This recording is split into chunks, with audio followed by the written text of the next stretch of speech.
Ma'am, saan po dapat mag-food trip si Ana at si Gillian? Ay, sa kwarto yan. Uy, sa kwarto. Ano dapat kakainin nila doon? Cuts dugat mo ni.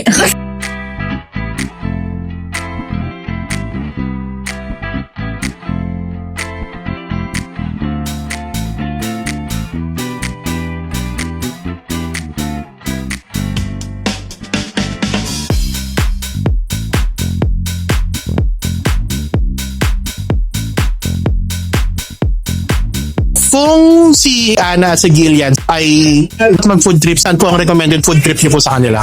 Fusionali siguro ngayon. Sa Tagaytay, maraming pinupuntahan yun. Kain yun sa Tagaytay. Ano bang pagkain mo sa Doon.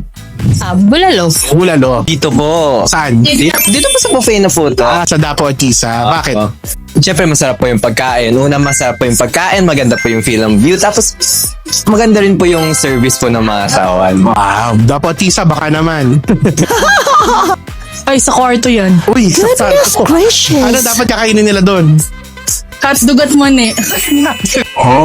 Mahilig kasi sila sa Japanese na mga tonkatsu and all. So, marami naman dyan. Meron ka ba specific na kainan na recommended sa kanila?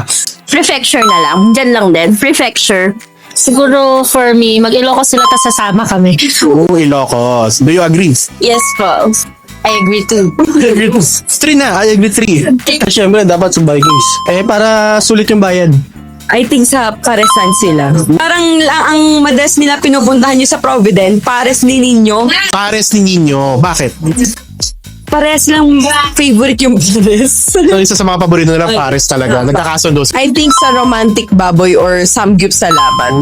Kasi mga sila malalaki ang kaha nila. Giyami.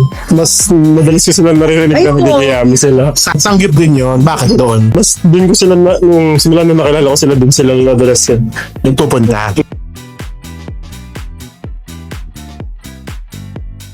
Congratulations sa kanila sa sobrang daming nangyari.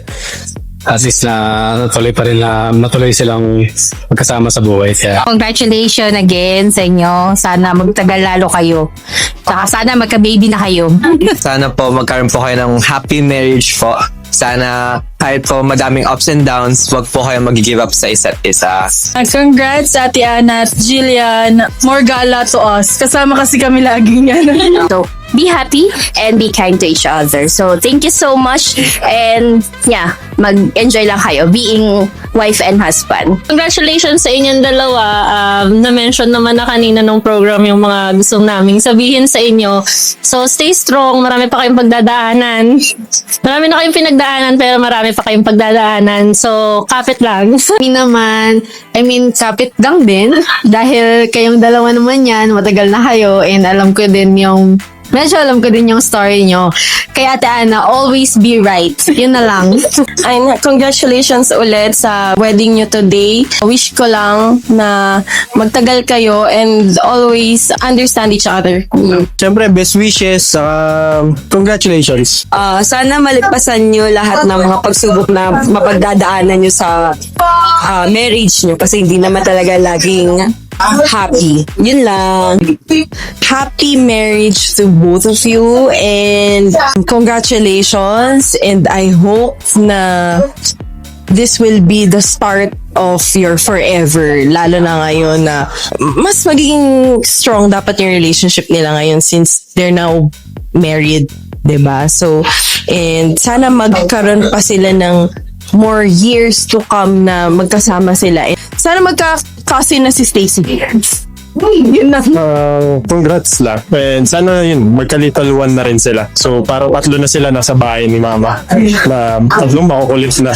Happy marriage. Happy marriage! Happy marriage, Ate Ana at Jillian! Happy marriage! Happy marriage! Happy marriage! Happy marriage!